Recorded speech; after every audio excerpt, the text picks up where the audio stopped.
Olá, gente. Estou eu aqui de novo, numa live. E agora recebendo meu amigo Júnior. O Júnior é uma pessoa que está sempre no Facebook, sempre pontuando, é um cara aguerrido e governista, né, Júnior?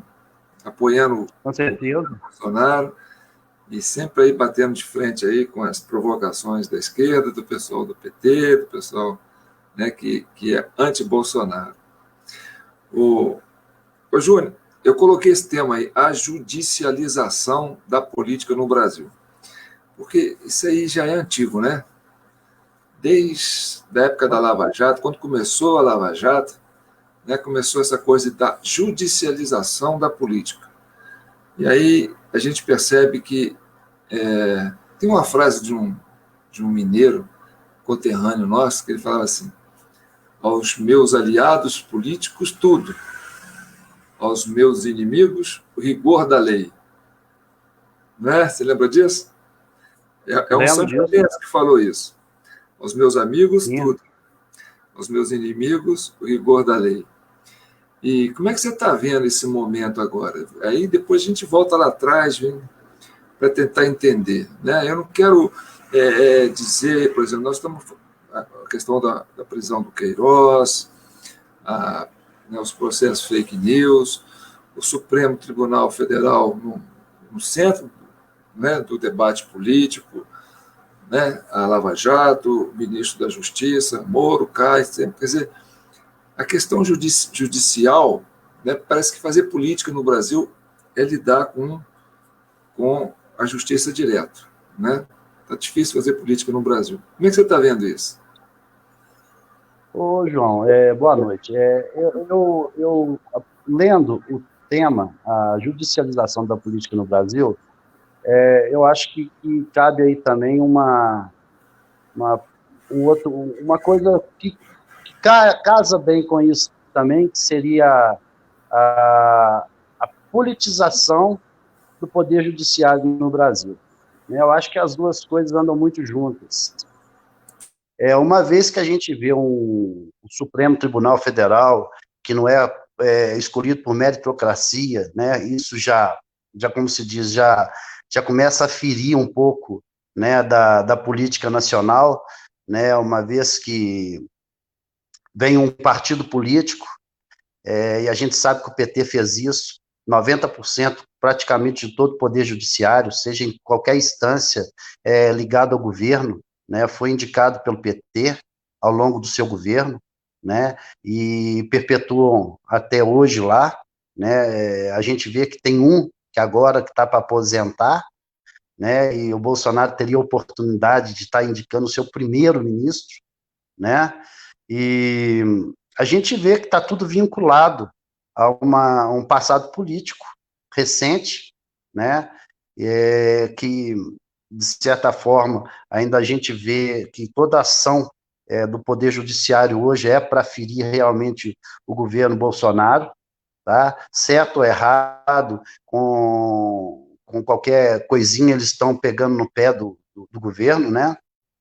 Então, eu acho muito triste para o futuro do Brasil, e hoje a gente vê quem está mandando realmente no país não é o executivo nem o legislativo, né? O poder está realmente na mão do judiciário.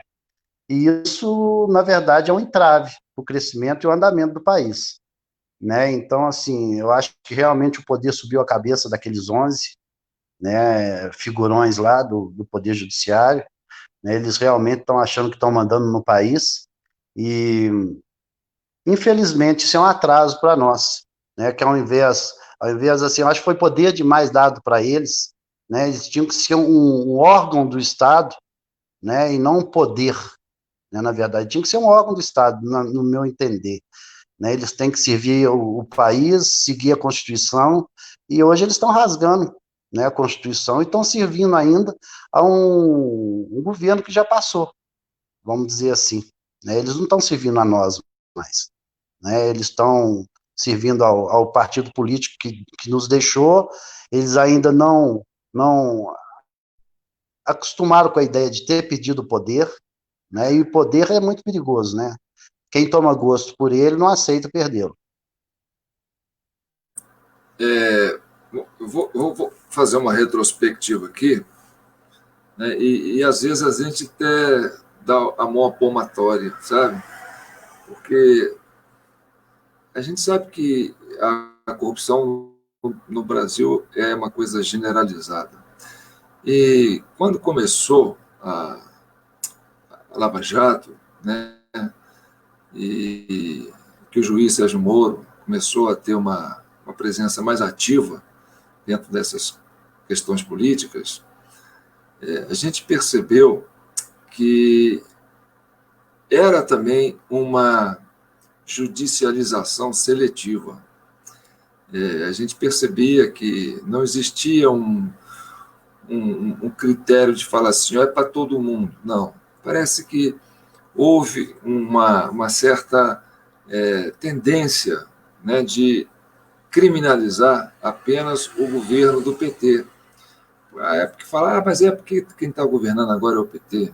Né? Não, mas o PSDB também governava estados, também estava envolvido, né, em muitas dessas questões, e a gente percebeu, ao longo do processo da Lava Jato, né, que houve uma certa operação cirúrgica. Né?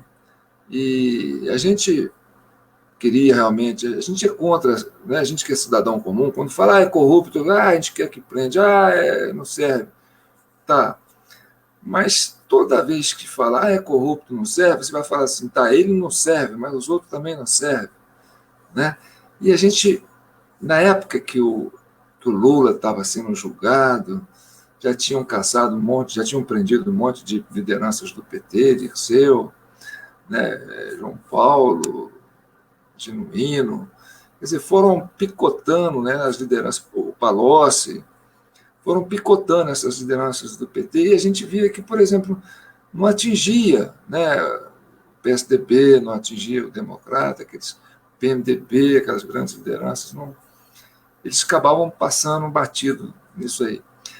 E não é que todo mundo estava envolvido, estava todo mundo envolvido, mas a gente percebeu que havia essa questão cirúrgica. E o Sérgio Moro, quando foi juiz, né, da questão do Lula, e aí vem esse movimento do Intercept Brasil, né, faz essas ingerências nos celulares de muita gente, começa a colocar, e a gente percebe realmente, claramente, né, que o Moro ele era juiz, mas também era um acusador, e ele tinha, né, uma certa parceria com o promotor que acusava. Né? Então, realmente, a gente via, não via essa imparcialidade, porque a gente não era partido de trabalhadores. Mas a gente via os trabalhadores, né, o pessoal do PT cobrando isso. Né? Gente, um juiz não tem que ser isento, ele não pode, né, ele pode se alinhar ao acusador, né, porque isso aí deixa a pessoa que está sendo julgada sem defesa, né? Porque se o juiz está de parceria com o acusador, coitado do réu, né? E aí teve essa questão, vamos condenar só em segunda instância. E aí o Supremo, né, fez uma leitura, né, de uma lei por conta deles, interpretou, modificou o entendimento da lei, que teria que prender em segunda instância, e aí o Lula foi preso. Tirou o Lula das eleições, o PT achou que isso aí foi uma sacanagem, chama isso de golpe até hoje, não é? E depois que acabou as eleições, que acabou tudo e tal, aí o Lula está solto e agora não pode mais prender em segunda instância. Né? Reeditou o entendimento, isso tudo o Supremo. Então a gente percebe, né, que a justiça, ela está, em vez de ajudando, ela está complicando. E a crise política está saindo mais de dentro do poder judiciário. Não é por aí que você está entendendo a coisa?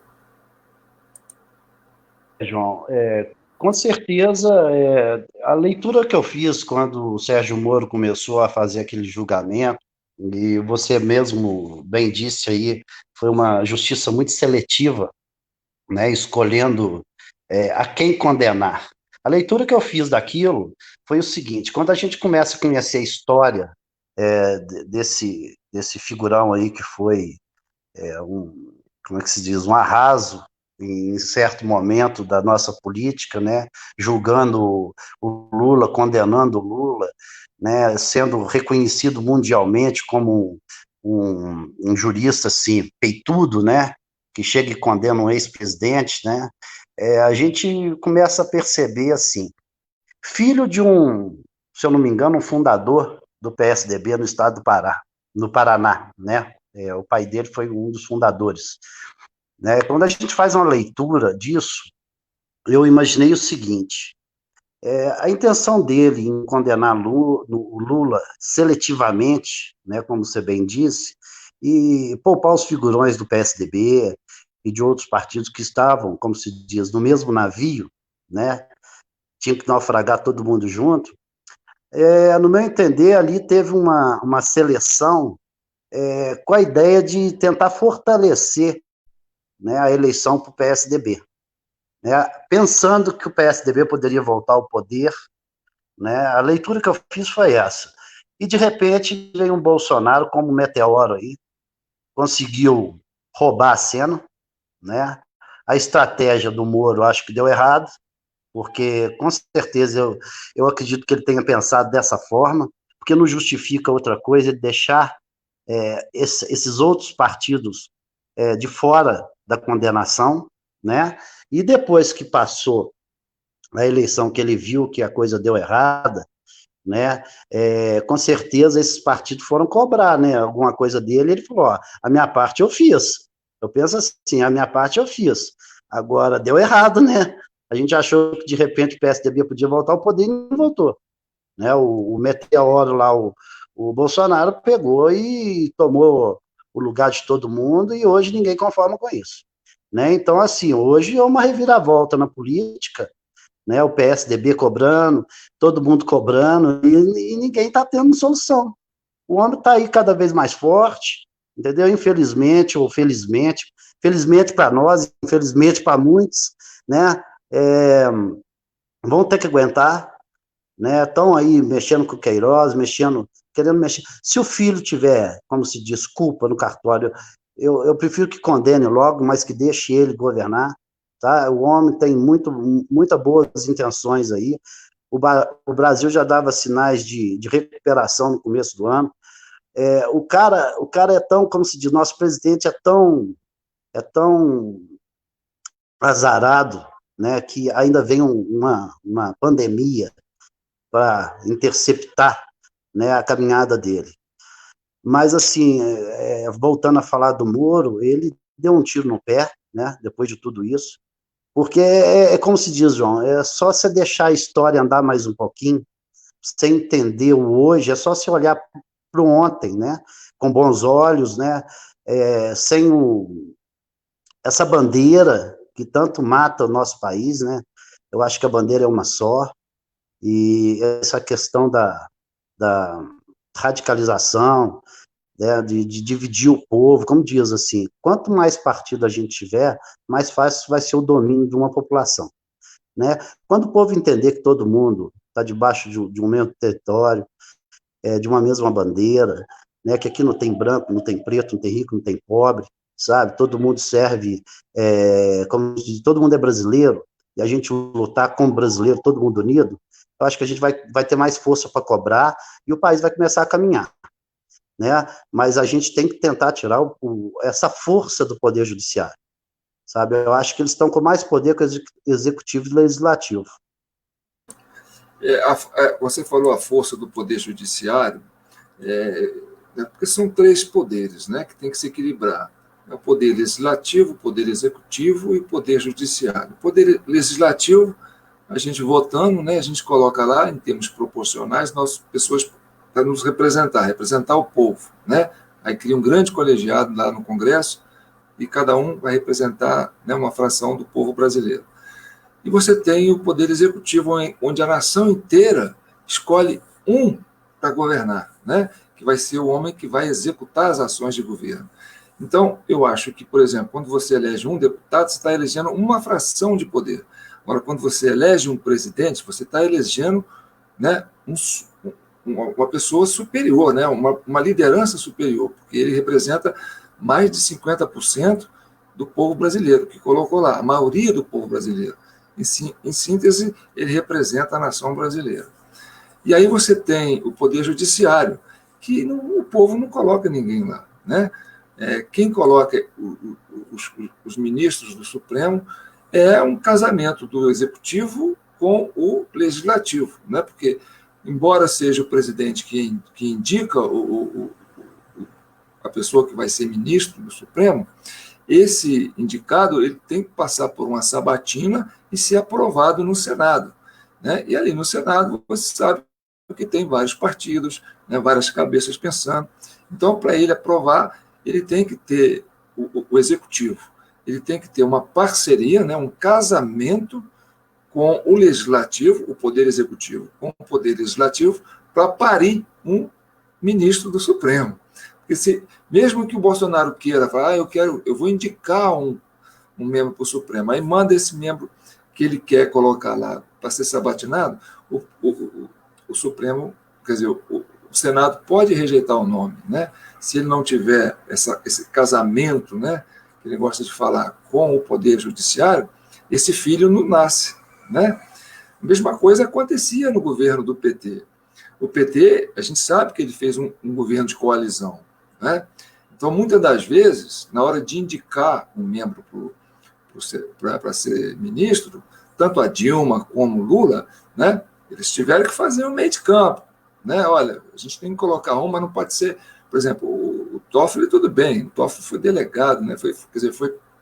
Foi advogado do PT e tudo mais. Mas, por exemplo, aquele negro que foi lá, o Joaquim Barbosa, né? Foi uma pessoa independente, né? Como é que ele chama? Aquele que foi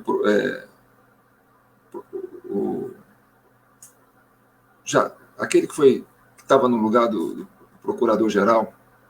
Não, esqueci. Foi Fugiu um. também. Não, ele era do governo do PT. Não, ele foi indicado no governo do PT. Mas ele assumiu como é que fala? O chefe do Ministério Público. João, você falou uma coisa. O problema maior do Bolsonaro é justamente essa política de coalizão. Que essa política dos favores, né?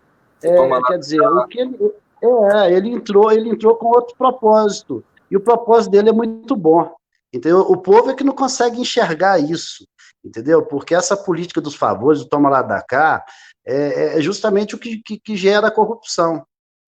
É que mantém essa cadeia viciosa, né? Que alimenta e fomenta esses rombos bilionários. E aí diversos políticos falaram que ele errou quando escolheu todos os ministros, foi porque ali estava cortando a teta de todo mundo, né? Então, assim, é uma pena, sabe, que a gente, como você mesmo disse aí no início, essa política da corrupção, isso vem desde a época de Portugal. Parece que isso é uma coisa cultural enraizada, né? O próprio cidadão, né, nós mesmos, hoje, eu conheço muita gente que aceita, acha que tem que ser aquilo, ele roubou, mas fez. Pelo amor de Deus, o cara que entra por uma carreira política, eu acho que assim, ele já é muito feliz financeiramente falando, porque, poxa, o cara ganha uma grana danada, a gente acorda aí, a gente se encontra todo dia 6 horas da manhã lá buscando pão, eu saio do consultório 7 horas da noite, trabalho, dou um duro danado, o cara fica lá com um salário milionário, não se contenta, vota tudo que é de direito dele, né? Eu lembrei agora, era o Rodrigo Janot. Rodrigo Janot, Ele não aliviou para o governo do PT, né? Ele foi duro. Mas então... Ele é o Aras. Eu acho que é o seguinte, se você, como dizia o Moro, se você pensa em fazer alguma biografia, você tem que ser imparcial, né? Eu acho que assim, o Moro, a dele, ele queimou lá no prefácio, né? Porque ele podia ter feito uma linda biografia. Começou muito bem. Na introdução, ele pôs fogo no livro. Verdade. Entendeu? E assim é a vida. Eu acho que você pode construir realmente uma biografia bacana, mas a política é muito corrompível, né? Então, assim, você entrar nesse meio, ou como você diz, a judicialização da política, ou a politização da justiça, está matando tudo. Está matando tudo. Por exemplo, né? o caso do Queiroz, né? Eles estão alegando aí essa coisa da rachadinha. Aí você vê a movimentação do Queiroz, né? Que está lá 1 milhão e pouco, e aí... 1.200.000. 1.200.000. Agora o pessoal está publicando a lista dos... Uai, quem encabeça aquela lista? Quem que encabeça a lista? É o PT. Né? Com 42, se eu não me engano, 42,9 milhões. É um petista, para não perder a posição, né? Porque eu acho que, assim, desse quesito, eles lideram tudo, né? Então, quando a gente percebe, né, essa manipulação, por exemplo, o grande vilão da história coloca o menino lá, porque ele tem 1,5 milhão de movimentação ali, e esquece os outros, parece que os outros não significam nada, e os outros tiveram, né, uma movimentação muito superior a dele. Isso desacredita, né, do judiciário, né? Isso depois... já escancara que é uma perseguição política. Fica esse... né? Já deixa muito claro, né? Porque hoje se você liga um jornal, quer dizer, eu não assisto muito, né? Mas eu sempre ponho na Globo por 10 segundos, ainda brinco com a minha esposa aqui em casa. Duvido que não vai estar falando de Bolsonaro, de Queiroz ou de Covid. Então eu coloco só para a gente ver quem que vai acertar qual que é o tema. Mas é um dos três, agora, né? Atualmente Queiroz entrou para o cenário, né? Então eu fico pensando o seguinte: querem, de qualquer forma, perseguir o presidente. Tomara que o caso do Queiroz aí seja bastante investigado, se o filho tiver que ser condenado, beleza, que condene o filho. É até bom que tira o filho do cenário político do pai, sabe? Porque eles estão utilizando o filho para chegar no pai, né? E com isso fica tirando o foco das coisas. A gente não sabe o que está rolando na política há quanto tempo, na verdade, porque a televisão hoje já não retrata mais isso. Se você quiser acompanhar um pouquinho, você tem que pegar aquele canal do Senado, Câmara, e tentar acompanhar diretamente, porque parece que isso já não existe mais para a gente. Né? Então, assim, muita coisa... Eu tenho muito medo, João, dessas épocas, sabe? Porque a gente sabe que eles aproveitam muito dessa situação para resolver algumas outras coisas por debaixo dos panos, né? A gente percebe, por exemplo, depois que o Moro saiu, eu até comentei no meu Facebook, falei assim, olha, o governo vai endurecer. A saída do Moro, né, significa que o governo vai endurecer. E aí, o que aconteceu? Realmente começou a apertar para o governador do Rio de Janeiro, começou a apertar para o governador de São Paulo, o governador do Pará, né? Hoje a cabeça do Witzel, né, está por um triz, né? Ele está para ser impeachment. Né? Então, quer dizer, a Polícia Federal começou a agir com mais rigor depois que o Moro saiu. Então, antes do Moro sair... É outra coisa esclarecedora. Foi outra coisa esclarecedora que eu falei. A biografia dele, ele começou a queimar a página, o livro dele foi bem no começo. Porque tudo que ele falou, só que ele tem um suporte não, né? Ele tem um apoio muito grande, que infelizmente ainda tem uma certa força, né? Que é uma emissora de televisão. Né? Então, assim, ainda te dá uma certa visibilidade, um certo sustento às mentiras, né? E às falsidades que ele expôs aí na mídia, né? Mas para quem gosta da política, quem gosta de acompanhar, entendeu? Não é difícil enxergar a verdade. Essa história da rachadinha seria uma oportunidade assim, imensa, né? Já que o Bolsonaro tem essa vontade de passar o país a limpo, né? E ele é meio assim, cabeça dura e meio doido, né? Fala assim, não, eu quero ver, eu quero passar, eu quero um Brasil honesto, né? Assim como eu não quero ter corrupção no meu governo, no executivo, né? Podia também já fazer essa peneirada no legislativo, né? Essa coisa da rachadinha, Sim. que é uma coisa disseminada, né? A gente acredita, e muita gente sabe disso. Ah, mas com certeza. Até mesmo em municípios a Pois gente é, tem isso, né? Isso podia aí fazer. como se diz, eles costumam fazer, inclusive, caixa para próximas eleições, para campanhas políticas. Né? Isso Sem como uma se diz, bandeira. cultura política. Você que é, É você que é, cultura política. você que é bolsonarista, quem votou no Bolsonaro, né, levantou essa bandeira de passar o país a limpo, de realmente acreditar, né, que a gente pode viver sem corrupção.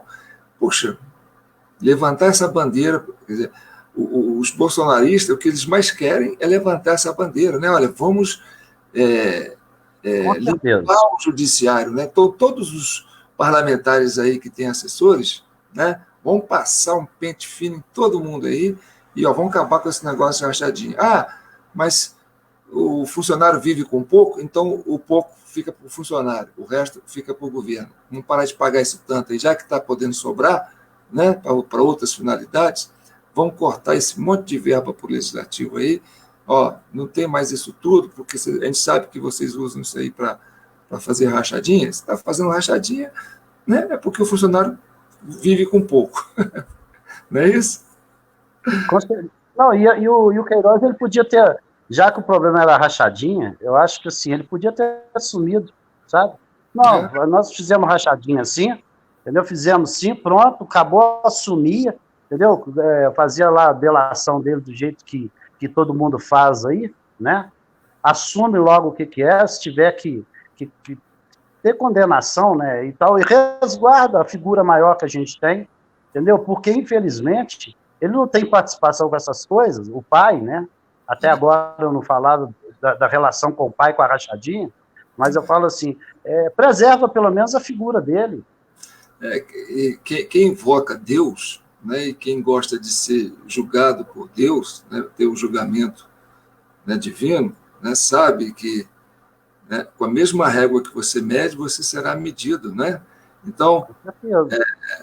como é que é o lema da verdade que o Bolsonaro sempre fala? Bíblico lá,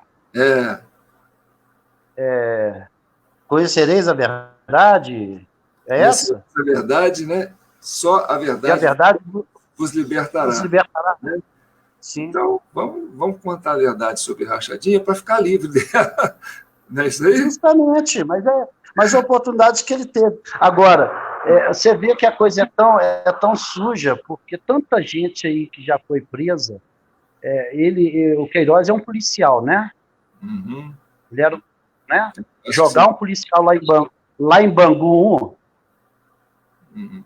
é estratégico, é para o cara, de repente, chegar, abrir o bico, contar até o que não existiu, entendeu? Porque não era um criminoso, primeiro, para ser preso assim, né? Segundo, para ter ido logo para esse lugar, né? Escolhido a dedo, né? Com segundas intenções, obviamente, né? Uhum. Então, a história está muito mal contada, a gente fica aqui no meio me faz um tiroteio, né, João? Eu falo que assim, o Facebook é muito engraçado, né? E assim, a gente vê que a esquerda está perdendo a força, cada vez que eles se tornam cada vez mais assim agressivos, eles estão ali mostrando para a gente assim, nós estamos perdendo espaço, deixa eu atacar, que é a maneira que a gente sabe fazer política, né? Porque realmente o poder, como se diz, depois de perdido, o cara fica desorientado.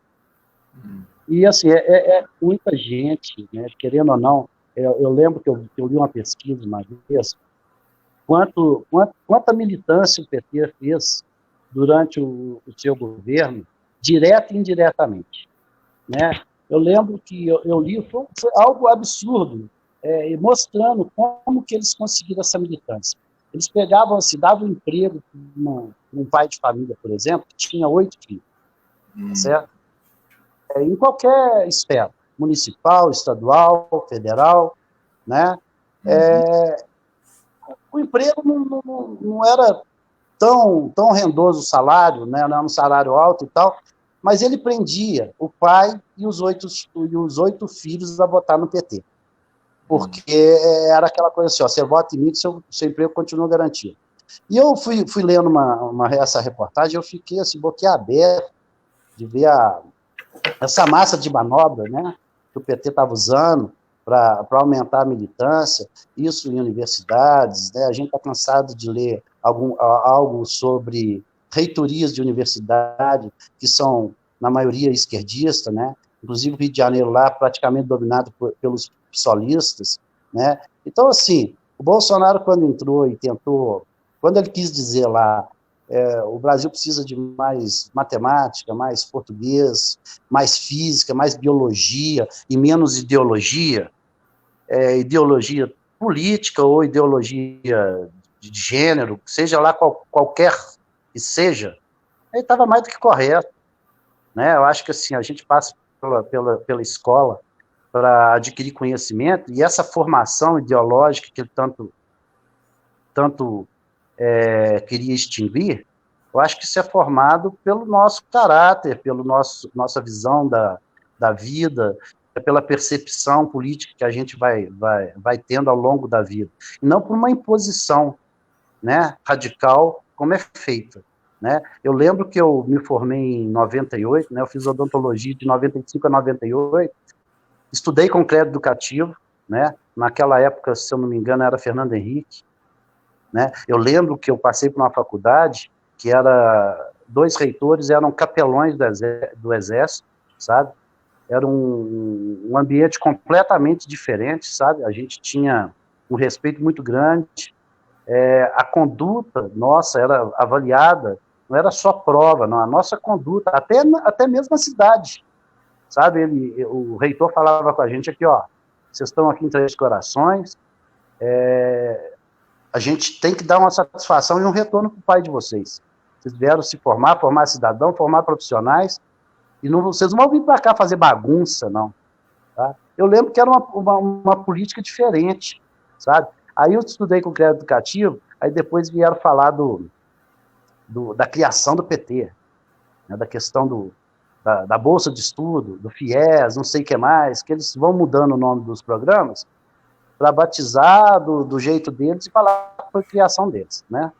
Então, assim, na época, eu estudei com esse crédito educativo, paguei o crédito educativo, né? Então, assim, o índice de inadimplência era baixíssimo naquela época. Hoje o FIES praticamente não é pago, tudo ideologia partidária, como se diz, cultura do PT, né, que foi instalada aí. O pessoal recebe a bolsa, a inadimplência é altíssima, eu acho que, se eu não me engano, depois a gente pode até pesquisar para ver em que porcentagem está, mas se aproxima dos 90% de inadimplência. Tá? Coisa da política, da cultura deles. Viu, Júnior? Isso tem um agravante, porque esse crédito educativo é uma forma de você colocar dinheiro público na iniciativa privada. Porque as pessoas que recebem crédito educativo, elas não vão para uma escola pública, uma universidade pública, elas vão para uma universidade particular, entendeu? Então, quer dizer, é o governo alimentando, né, a iniciativa privada. Assumindo a incompetência de... Eu penso assim, João, tem 3 coisas... Ô, João, tem 3 coisas, assim, que fala assim, tem uma tríade que o governo seria obrigado a te oferecer, né, que é educação, moradia e saúde, não é verdade? Isso aí está garantido por lei, né? A Constituição fala isso, saúde, moradia e educação. Ele criou 3 problemas para a população por incompetência. Criou a escola particular, porque a escola pública, infelizmente, não é mais como na nossa época, né? Que a gente estudava num colégio estadual e passava na Universidade Federal, como eu passei aqui, né? Saí do estadual e passei. Da minha turma de 50 alunos, 47 passaram, tá certo? Saí do estadual e fomos fazer a prova. Passamos, né? Criaram o plano de saúde, não é verdade? E o financiamento da casa própria.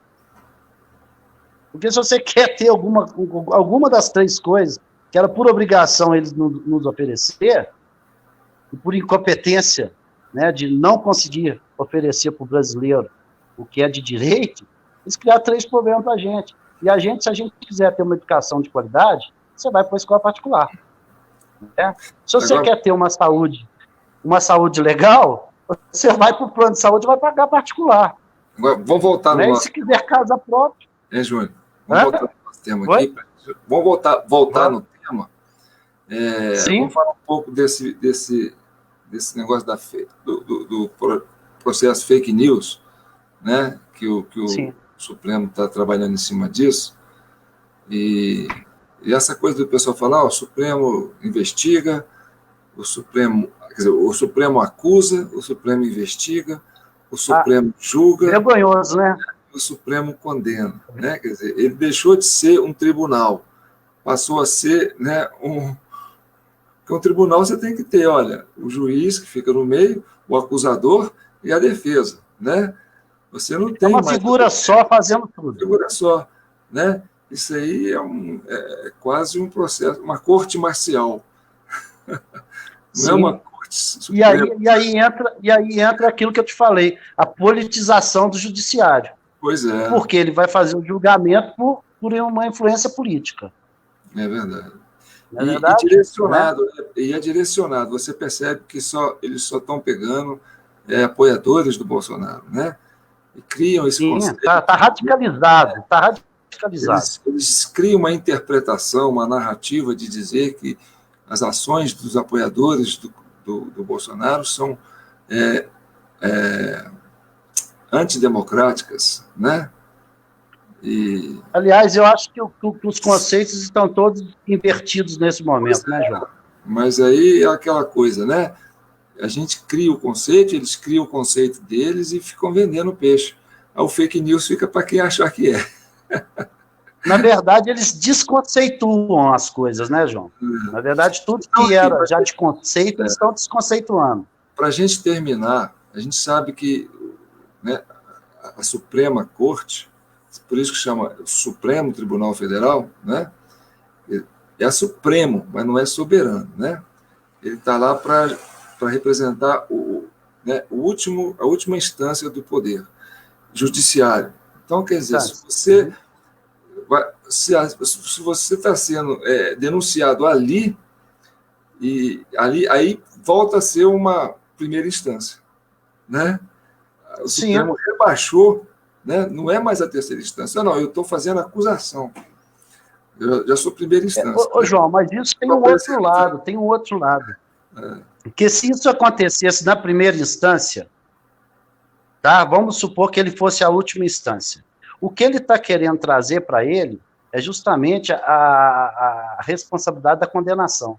Porque se na primeira instância fosse absolvido, talvez não chegaria até ele para condenar. Uhum. Né? Então tem esse lado também. Por isso o Supremo hoje, de repente, ele está virando primeira e última instância. Na verdade, ele deixou de ser ele não deixou de ser a última, mas ele se tornou a primeira e única instância. A única instância. Para determinados casos. A única instância. Né? Primeira e única. Primeira e única. E no tribunal onde não tem a parte da defesa, né? Só tem a parte da acusação, né? Ou seja, você só vai para lá para saber a sua condenação. O julgador... Na verdade, justamente, porque quem que vai para lá para ser absolvido se a acusação foi feita por eles? É igual uma partida de futebol de guri, né? O dono da bola chega e fala assim, olha, eu sou o dono da bola, né? Justamente. Vou dizer quem que vai fazer o gol.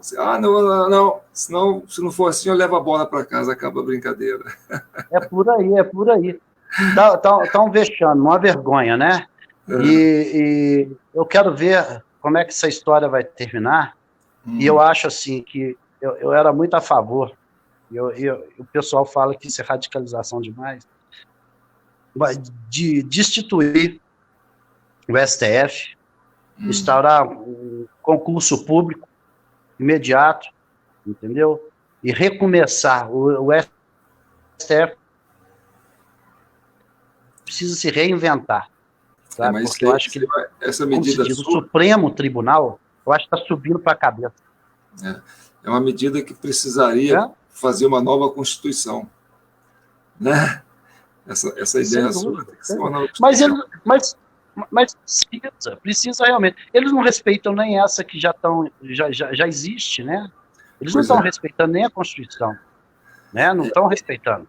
Então não adiantaria, talvez, nem João, fazer nem outra. O que precisaria era respeitar a Constituição. Verdade.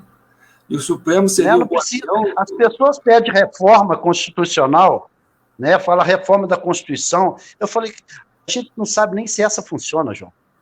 Verdade. Ela nunca foi respeitada, de fato. Verdade. Né? Então, você mexer em algo que você não sabe nem se dá certo, né? Eu penso assim, eu acho que reformar uma coisa que você nem experimentou, porque, na verdade, ele não experimentou ela até hoje. Verdade. Né? Ela não funciona para nós. Né? Funciona do jeito deles. E como eles bem entendem, né? Do lado que o vento sopra, né? Justamente, como você fala, a politização da justiça e a judicialização da política. Pois é.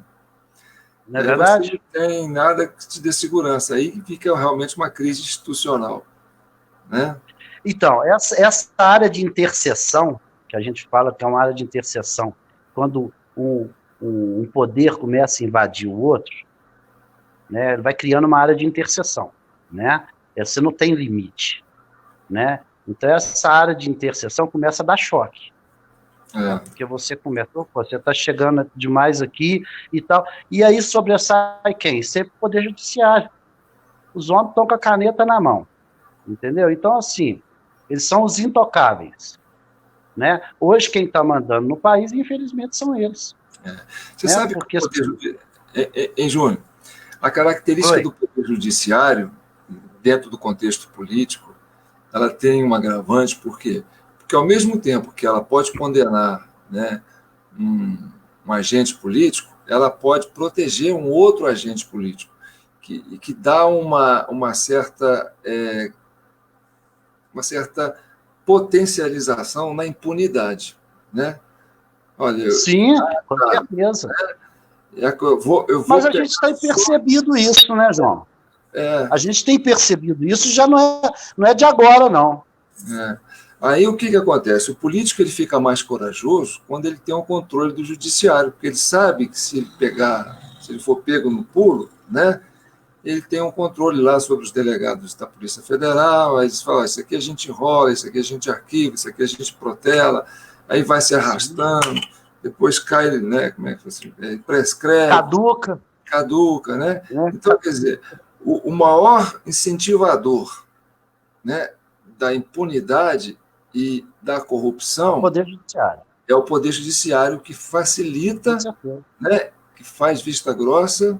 Por quê? Porque ele podia ser o poder moderador, né, João? Que é um poder seletivo. Quer dizer, é um poder seletivo. Ele pega um, mas porque aquele é um político que não interessa para a gente. Mas o outro que roubou mais, ele não vai mexer. Não, isso aí deixa para lá. Então, o que acontece? Quem tem mais afinidade com o Poder Judiciário tem mais chance de imunidade, né? E aí não é pego. E quem tem maior afinidade com o Poder Judiciário são os condenados, né? É verdade. Infelizmente, são os condenados.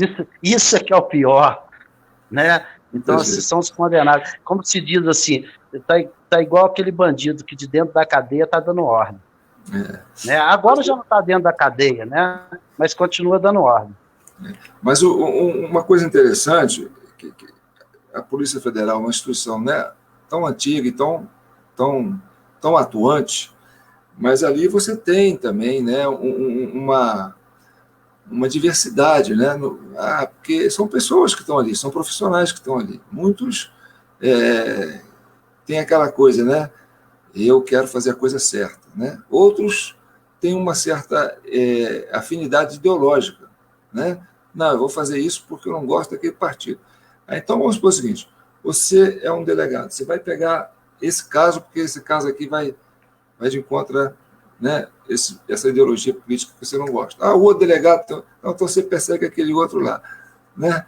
Se cada um resolver pegar, né, o certo, mesmo que eu vou pegar o certo, vou cobrar daquele de lá. Agora, se houver né, um majoritário ali que domina a Polícia Federal, aí pronto. Aí você vai ter só um lado pego, o outro não. João, nós estamos ficar por aqui? O judiciário nosso está, como se diz, ele não está perdido. Quem está perdido somos nós, né? Eles sabem bem o caminho que eles trilham e sabem com que intenção eles estão trilhando esse caminho, né?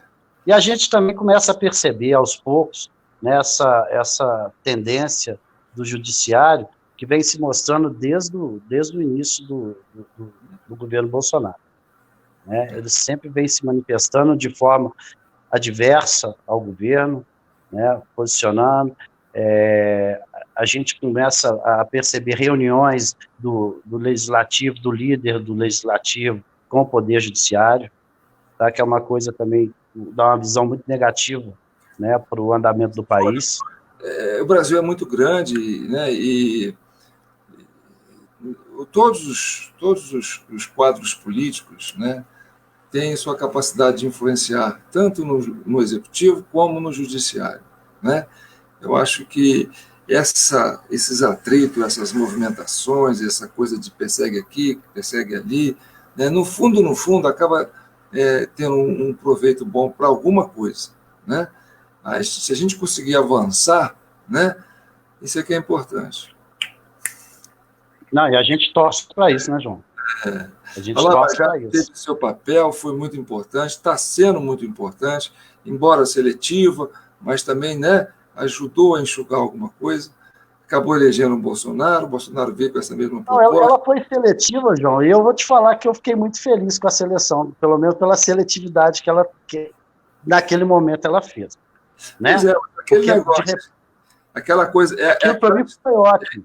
Mas, hein, Júnior, é aquela história que o pessoal conta, falou assim, o rapaz vai lá entra na casa do seu vizinho, né, mata o seu vizinho, você não fala nada. Depois ele vai lá na casa do outro vizinho, mata o outro vizinho, você não fala nada. Depois o cara fala assim, agora eu vou te matar. Fala assim, não, mas você não tem nenhum vizinho para te defender mais, porque mataram os vizinhos. Justamente. Então, começou a limpar o terreno para chegar em você. Quando o pessoal estava batendo no PT, né, aí eu dou minha mão palmatória, sabe? Eu reconheço.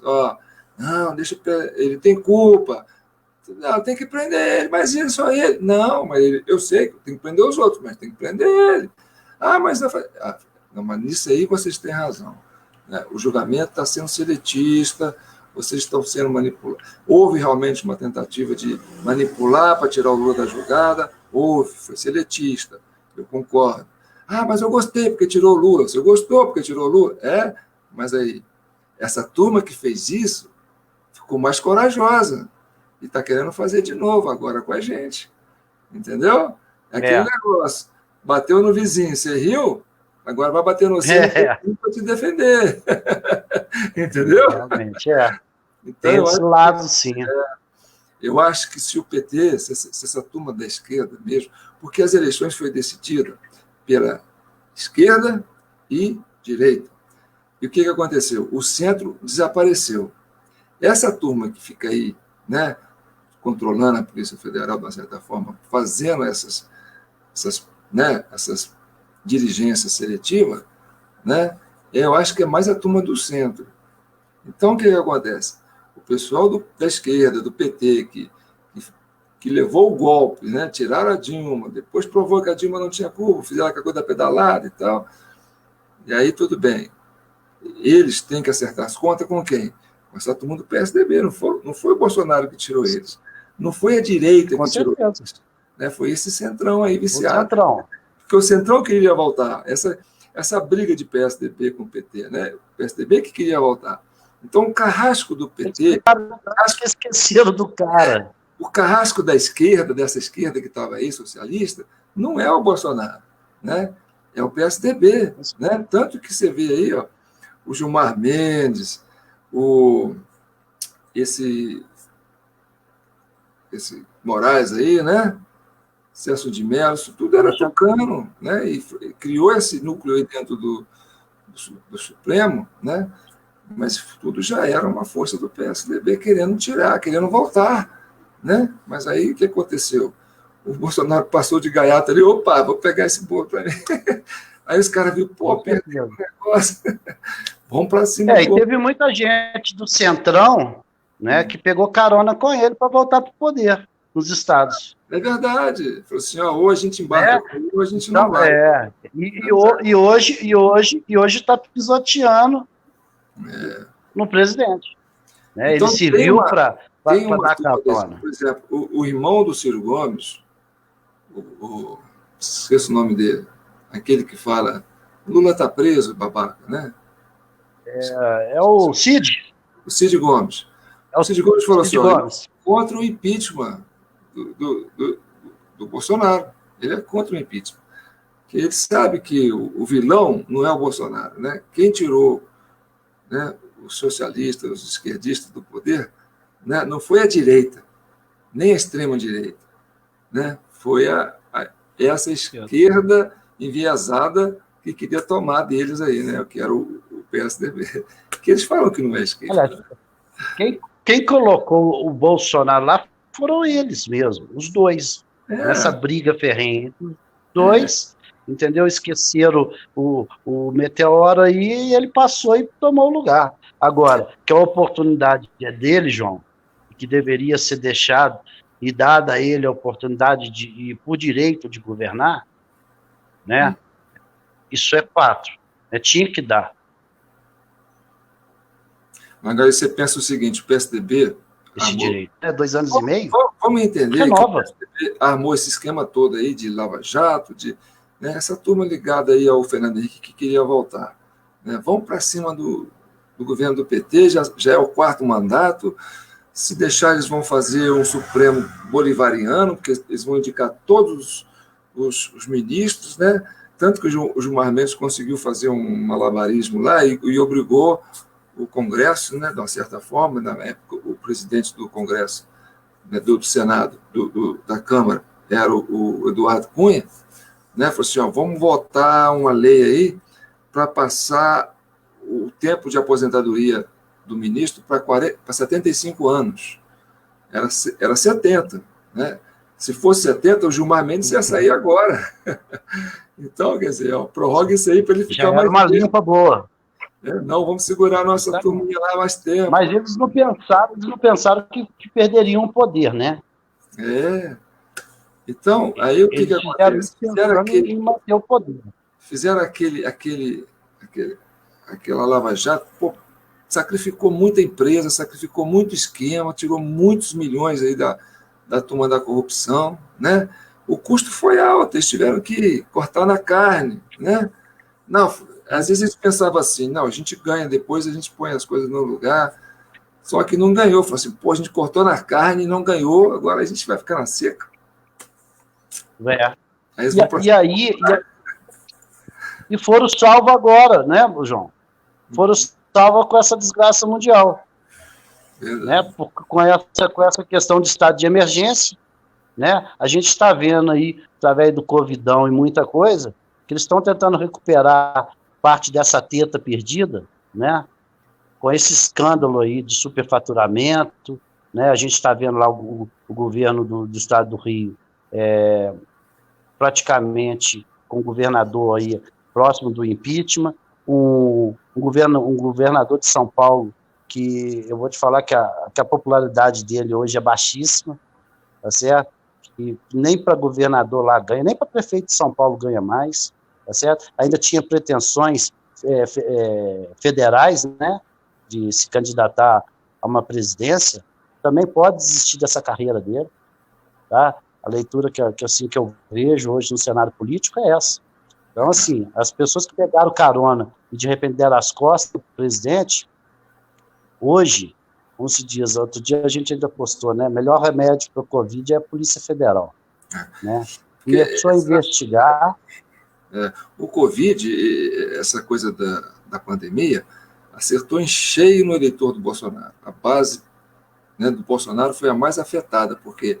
Porque o eleitor do Bolsonaro, na grande maioria, é o empreendedor, é o cara né, da livre iniciativa, né, Sim, é quem gosta do trabalho, né, João? Vamos falar do assim. mercado liberal, né, do que paga os impostos. Né? Sim. Então, essa turma... né, abastece o sistema, né? a turma que paga os impostos para fazer a máquina funcionar. Sim. Né? Sim, então, quando o sim. Bolsonaro fica, pô, gente, a gente tem que correr, não pode ficar parado muito tempo, não. Porque o Bolsonaro entende que a base política dele, né, é a base que está sendo mais afetada. Né? Já a esquerda, não. A maioria do pessoal da esquerda é funcionário público, né, é sindicalizado. Né? Você vê, essa turma toda está tranquila, eles sabem que vão receber o dele no fim do mês. Né? Enquanto houver caixa. Né? Então, a turma que está mais assim, com vontade de pôr lenha na fogueira, é a base do Bolsonaro, porque é essa que está levando mais ferro agora. Né? Prejuízo. É verdade. Com certeza. E, consequentemente, o país também, João. Já vai dar quase uma hora, 56 minutos de live aqui. Queria agradecer muito essa participação sua. Estou adorando, né, fazer esse bate-papo, porque a gente está em casa mesmo, né? Então, quando a gente quer conversar com um amigo, aproveitando a quarentena. A gente conversa aqui. É um prazer meu. Então, o prazer foi meu, João. Gostou de participar aí com a gente? Com certeza, com certeza. É sempre um bom papo, né? Principalmente quando a gente está falando a mesma língua, né, João? Verdade. Aí dá mais prazer, né? Verdade. Né? Verdade. Vai, eu te agradeço. Tá bom? Obrigado a você. Boa noite aí. Tudo de bom, até mais. Até mais. Tchau. Tchau. Pois é, conversei com o Júnior é um rapaz aqui do Tijuco, amigão meu, e está sempre aí fazendo postagem na rede social. Gente, eu estou adorando ficar conversando aqui na internet, porque você está em casa, né? Aí você bate um papo com um, bate um papo com o outro. E quero agradecer quem ficou até aqui agora com a gente. Eu sei que a gente joga muita conversa fora, né? Mas já a turma que curtiu aí, que achou graça, que comentou, né? Está aberto, né? Pode assistir, pode meter bronca, pode xingar, pode elogiar, né? O importante é que a gente está se divertindo com esse negócio de live coletivo. E vou voltar aqui para a gente falar no domingo sobre aplicativos de transporte em São João del Rei. Você sabe quantos aplicativos tem em São João del Rei fazendo transporte de pessoas? Né? Muitos, são muitos. E como é que está sendo isso? Né? Se tem um regulamento, tem uma regulação, como é que está sendo isso a concorrência? Como é que as pessoas estão vendo isso? Os usuários, como é que eles estão vendo esse serviço? Está sendo, né, tá sendo satisfatório para quem usa, né? E como os taxistas estão vendo isso, como o poder público está vendo isso, né? E vou trazer aqui um vereador, né, que está com uma atenção voltada para isso, e com um projeto de lei aí para ser aprovado, colocado em discussão na Câmara, para tentar fazer regulamentar, né, isso aqui em São João del Rei. Eu acho muito legal essa ideia de transporte coletivo, né, e isso está crescendo realmente em São João del Rei, é a tendência, né? Então, nós vamos trazer esse tema aí domingo às 10h30 da manhã. Tá? Quem quiser assistir, está aí com a gente. A gente vai divulgar isso com mais calma. Um abraço para vocês e obrigado aí por ter participado.